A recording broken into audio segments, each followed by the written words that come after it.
Dünyanın en nefret edilen sembollerinden birinin aslında binlerce yıl boyunca umut, bereket ve yaşamın simgesi olarak kullanıldığını söylesem ne düşünürdünüz? Bugün çoğumuz gamalı haçı gördüğümüzde aklımıza yalnızca Nazi Almanyası geliyor. Ancak bu sembol Hitler doğmadan yaklaşık 15 bin yıl önce de vardı. Üstelik sadece Avrupa'da değil, Hindistan'dan Orta Asya'ya, Mezopotamya'dan Anadolu'ya kadar onlarca farklı kültürde kutsal kabul ediliyordu. Daha da ilginci, bu kadim sembolün en dikkat çekici örneklerinden biri Türkiye'de ortaya çıkarıldı ve yakın zamanda ziyarete açıldı. Mersin'in Tarsus ilçesinde Kleopatra Kent Meydanı kazılarında bulunan Roma dönemine ait bir tabanda bu motif açıkça görülüyor. Her ne kadar yerel basında bu buluntu balıkçı mozaiği şeklinde anılsa da aslında Akdeniz arkeolojisinde bu isim daha çok Şanlıurfa, Halepli Bahçe veya Tunus mozaikleriyle özdeşleşmiş. Yani akademik literatürde balıkçı mozaiği adı henüz Tarsus mozaiği için kabul gördü diyemeyiz. Tarsus'taki bu eser gerçekte deniz tanrısı Poseidon'u, nereidleri ve çeşitli deniz canlılarını tasvir ediyor. İşte bu mozaiğin köşelerinde bugün milyonlarca insanın korku ve endişeyle baktığı o bildiğimiz svastika sembolü yer alıyor. Peki yaklaşık 15 bin yıl boyunca iyi şansın simgesi olan bir işaret nasıl oldu da 20. yüzyılda sadece 25 yıl içinde nefret ve ırkçılığın sembolüne dönüştü? İşte bu sorunun cevabı bizi hem insanlık tarihinin en eski dönemlerine hem de Troya kazılarına kadar uzanan bir yolculuğa çıkarıyor. Önce sembolün gerçek adından başlayalım. Bugün Türkçe'de çoğu zaman gamalı haç olarak bilinse de bu sembolün asıl adı svastikadır. Kelime Sanskritçe'de esenlik, iyilik ve uğur getiren anlamlarına gelen sözcüklerden türemiştir. Yani sembolün anlamı düşündüğümüzün tam tersidir. Roma döneminde svastika oldukça yaygın bir süsleme motifiydi. Evlerin taban mozaiklerinde, tapınaklarda, seramiklerde ve çeşitli gündelik eşyalarda karşımıza çıkıyordu. İnsanlar onun bereket getirdiğine, kötü şansı uzaklaştırdığına ve yaşamın sürekliliğini simgelediğine inanıyordu. Arkeologlar da svastikayı insanlık tarihinin en eski sembollerinden biri olarak kabul eder. Yani bu sembolün hikayesi Roma'dan çok daha eskidir. Bilinen en eski svastika örneği Ukrayna'daki Mezin yerleşiminde bulundu. Bir mamut dişi üzerine oyulan bu motif yaklaşık 15 bin yıl öncesine yani üst paleolitik çağa tarihleniyor. Bu da svastikanın Mısır piramitlerinden, Stonehenge'den hatta yazının icadından bile çok daha eski olduğunu gösteriyor. Zamanla bu sembol farklı toplumlarda birbirinden bağımsız ya da kültürel etkileşim yoluyla yeniden ortaya çıktı. Neolitik dönemde Balkanlardaki Vinça kültüründe ve Mezopotamya'daki Samarra kültüründe görülmeye başladı. Ardından Bronz Çağı boyunca Anadolu'dan İran'a, Orta Asya'dan Avrupa'nın birçok bölgesine kadar geniş bir coğrafyaya yayıldı. İlginç olan ise birbirinden binlerce kilometre uzakta yaşayan insanların bu sembole ortak benzer anlamlar yüklemesiydi. Bazı toplumlar onu güneşin gökyüzündeki hareketiyle ilişkilendirdi. Bazıları yaşamın hiç bitmeyen döngüsünü simgelediğini düşündü. Bazıları ise bereketin, iyi talihin ve yeniden doğuşun işareti olarak gördü. Elbette her kültürün yorumu aynı değildi. Ancak ortak nokta dikkat çekiciydi. Binlerce yıl boyunca svastika büyük ölçüde olumlu anlamlar taşıyan bir semboldü. Bugün hala Hindistan'da milyonlarca insan bu sembolü evlerinin girişine çizer, düğünlerinde kullanır ve tapınaklarının duvarlarında görür. Onlar için svastika hala iyi şansın, huzurun ve refahın simgesidir. Aslında bu durum ilginç bir çelişkiyi de ortaya koyuyor. Avrupa'nın birçok ülkesinde bu sembol Nazi geçmişin sebebiyle büyük bir travmayı hatırlatırken dünyanın başka bölgelerinde insanlar aynı sembole binlerce yıldır tamamen farklı anlamlar yüklemeye devam ediyor. Yani aynı işaret bulunduğu coğrafyaya göre bambaşka duygular uyandırabiliyor. Sonuçta semboller tek başına iyi ya da kötü değil. Onlara anlam yükleyen, onları kullanan insanlar. Peki svastika yalnızca Avrupa ve Hindistan'da mı vardı? Hayır. Aztekler, Mayalar, Navajolar gibi Amerika kıtasındaki bazı yerli topluluklarda da bu sembol farklı biçimlerde karşımıza çıkıyor. Çoğu zaman dört temel yönü, doğanın düzenini ya da evrenin döngüsünü temsil ettiği düşünülüyordu. Yani svastika bugün bildiğimiz devletler ve milletlerden çok daha eski bir geçmişe sahip. Bu yüzden arkeologlar ve tarihçiler bu sembolü tek bir halka ya da tek bir uygarlığa ait kabul etmiyor. Ancak hikayenin bizim için en ilginç bölümlerinden biri svastikanın Türk kültüründeki yolculuğudur. Çünkü bu sembol Orta Asya'dan Anadolu'ya uzanan Türk sanatında da yüzyıllar boyunca yaşamaya devam etti. Svastika sembolünün yayılımı Avrasya bozkırlarındaki büyük göç dalgalarıyla doğrudan bağlantılı. Kimi araştırmacılar sembolün önce Yamnaya kültürüyle yayıldığını, ardından Güney Rusya'daki Sintaşta kültüründe, özellikle çömlekçilikte zirveye ulaştığını iddia ediyor. Yamnaya ve Sintaşta gibi kadim bozkır kültürlerinin hem kültürel hem de genetik haritasını merak ediyorsanız kanalımdaki tarih ve genetik serisinde bu konuları derinlemesine inceliyorum. İzlemenizi öneririm. Türk kültüründe ise bu sembolün tam olarak ne zaman kullanılmaya başladığı kesin olarak bilinmiyor. Ancak birçok araştırmacı Avrasya bozkırlarında yaşayan topluluklar arasındaki kültürel etkileşim sayesinde bu motifin Türk topluluklarına kadar ulaştığını düşünüyor.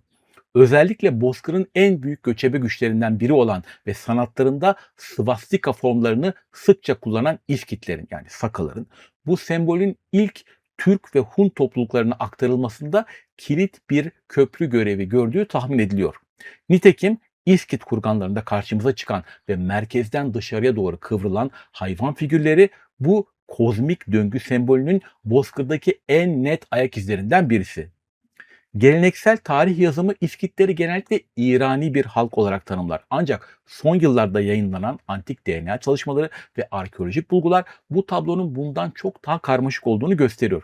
Öncelikle İskitler tek bir etnik topluluk değil, Avrasya bozkırlarına yayılmış farklı kökenlerden oluşan büyük bir bozkır federasyonuydu. Özellikle Altay ve Tanrı Dağları çevresindeki Doğu İskitleri, yani Sakalar, genetik ve kültürel açıdan sonraki Hun ve ilk Türk topluluklarıyla dikkat çekici bir süreklilik gösteriyor. Bu durum bu grupların ya en başından itibaren Proto-Türk unsurlar barındırdığını ya da Bozkır'ın dinamik yapısı içinde erken dönemde Türkleşerek Türk etnogenezinin temel bileşenlerinden biri haline geldiğini düşündürüyor. Elbette bu konuda kesin hüküm vermek mümkün değil. Ancak uzmanı olmasam da büyük ölçüde dil bilimsel verilere dayanarak İskitleri tek ve homojen bir İrani halk olarak tanımlamanın Avrasya bozkırının karmaşık yapısını tam olarak yansıtmadığı kanaatindeyim.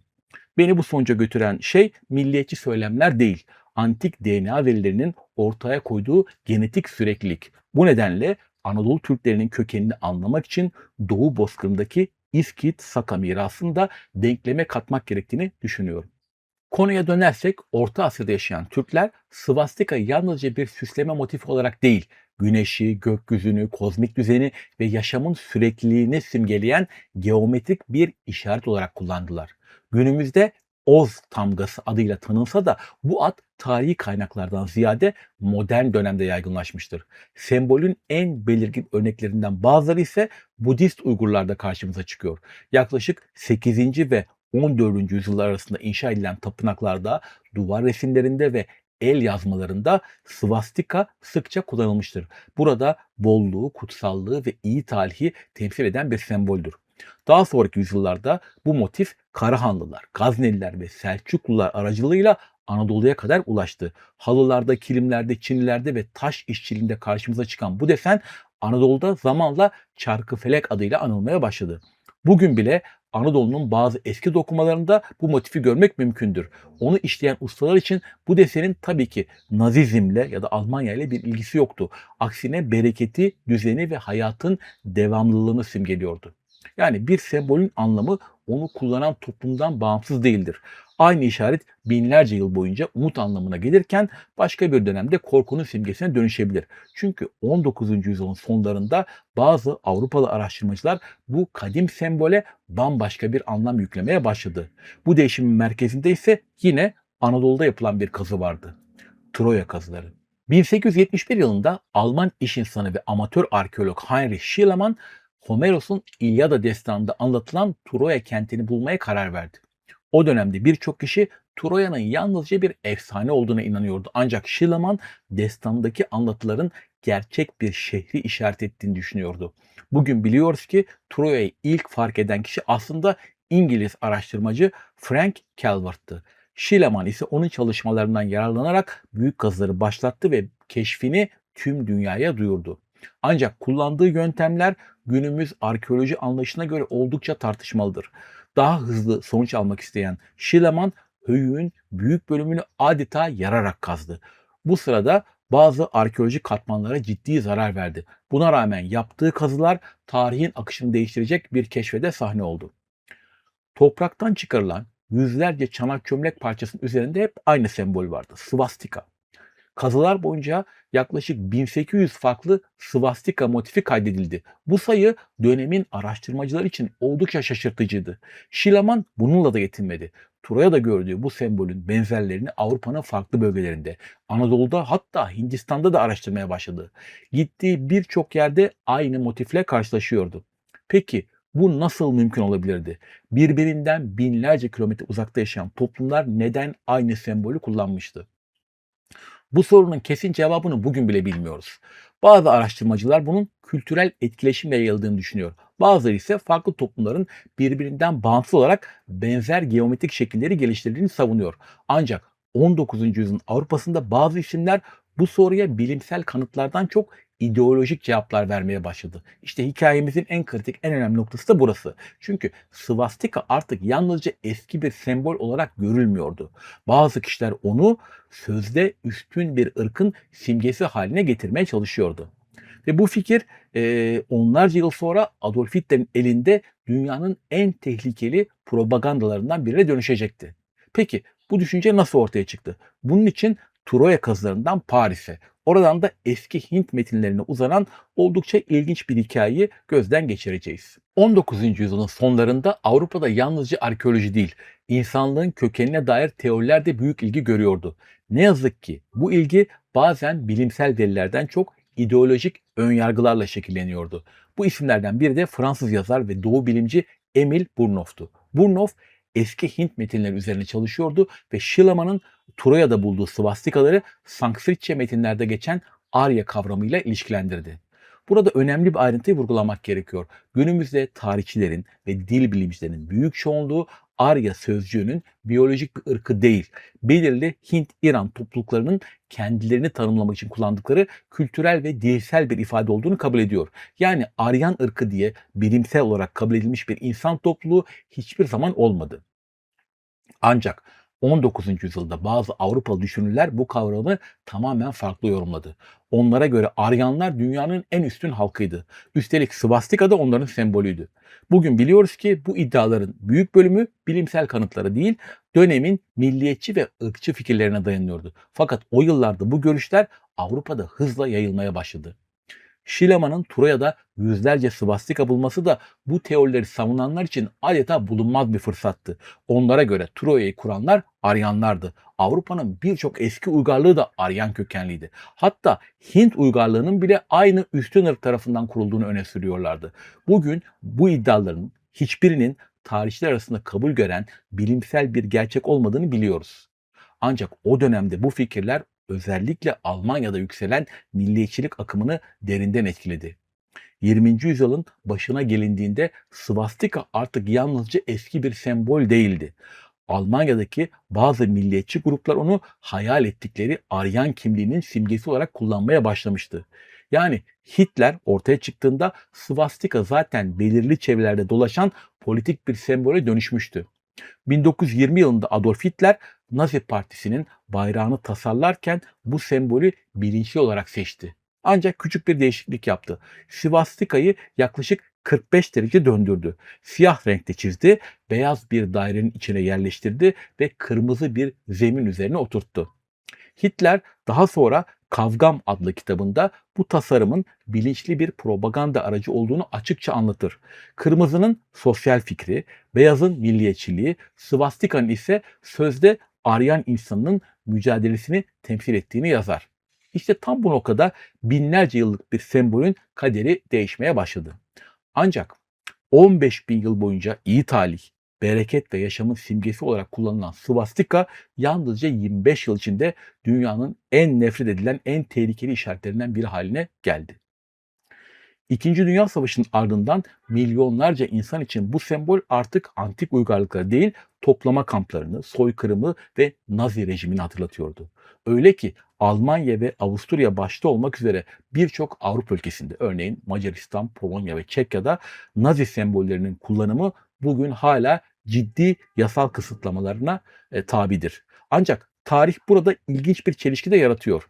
Aynı dönemde Hindistan'da insanlar düğünlerinde svastika çizmeye devam ediyordu. Nepal'de tapınakların duvarlarında hala aynı sembol bulunuyordu. Japonya'da Budist tapınakları haritalarda svastikaya benzeyen geleneksel manji işaretiyle gösteriliyordu. Yani dünyanın bir bölümünde nefretin simgesi olan işaret, başka bölümünde binlerce yıldır barışın ve iyi dileğin sembolü olarak yaşamayı sürdürüyordu.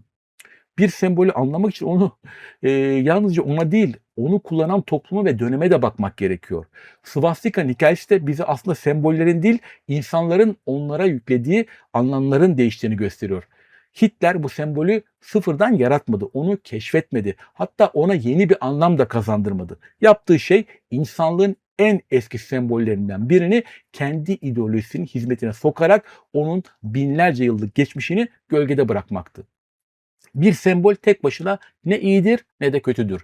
Onu anlam kazandıran, onu hangi amaçlarla kullandığımız, hangi değerleri temsil ettiği ve tarihin ona yüklediği anlamdır. Bu yüzden geldiğimiz ya da yaşadığımız toprakların altından çıkan binlerce yıllık eserlerde, Anadolu'nun halılarında, kilimlerinde ve geleneksel motiflerimizde karşımıza çıkan bu kadim sembole baktığımızda yalnızca 20. yüzyılın karanlık tarihini değil, ondan binlerce yıl öncesine uzanan büyük ölçüde unutulmuş hikayesini de hatırlamamız lazım. Çünkü bu hikaye yalnızca Hindistan'ın, Avrupa'nın ya da Orta Asya'nın değil, aynı zamanda Anadolu Türklerinin ve bir zamanlar bu topraklarda yaşamış uygarlıkların da hikayesi. Ve biz farkında olmasak da bu uzun yolculuğun bir parçasıyız. Bugünlük de bu kadar. İzlediğiniz için teşekkür ederim. Görüşmek üzere, hoşça kalın.